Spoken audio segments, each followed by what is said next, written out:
So dear friends, ये patient है जिनको ड्यूरिंग पीरियड्स बहुत अधिक ब्लीडिंग होती है और जब हम ये ट्रांसवैजिनल अल्ट्रासाउंड इनका कर रहे हैं तो इस अल्ट्रासाउंड में जैसे कि आप देख पा रहे हैं ये पूरी बच्चेदानी है और बच्चेदानी की अंदरूनी जो कैविटी है यानी कि एंडोमेट्रियल कैविटी जो है उसमें अगर आप ध्यान देंगे तो ये गांठें दिख रही हैं, यानी कि इस पेशेंट को सब म्यूकस फाइब्रॉइड्स हैं, यानी कि बच्चेदानी के अंदरूनी लेयर में। अब ये फाइब्रॉइड्स हैं तो सिर्फ 1-1.5 सेंटीमीटर के, लेकिन दिक्कत बहुत ज्यादा करते हैं। खून भी भरा हुआ है अंदर की तरफ, ये देखिए, और पूरी बच्चेदानी में ये फाइब्रॉइड्स 2-3 छोटे छोटे एंडोमेट्रियल फाइब्रॉइड्स हैं जिसकी वजह से ब्लीडिंग अधिक होती है।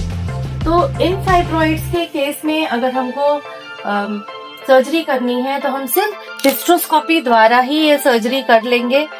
इसमें हमें पेट में चीरा नहीं लगाना पड़ेगा, सिर्फ दूरबीन विधि से हम इन गांठ को नीचे के रास्ते जाकर हटा देंगे और इसके बाद बच्चेदानी भी हमारी सुरक्षित रह सकती है। तो इस तरीके से ये विधि बहुत कारगर है। मैं आपको इसको 3D स्कैन में भी दिखाना चाह रही थी।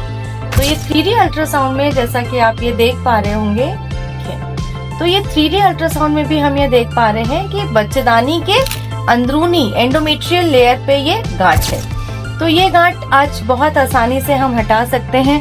इस समय पेशेंट का हीमोग्लोबिन सिर्फ 6.5% है।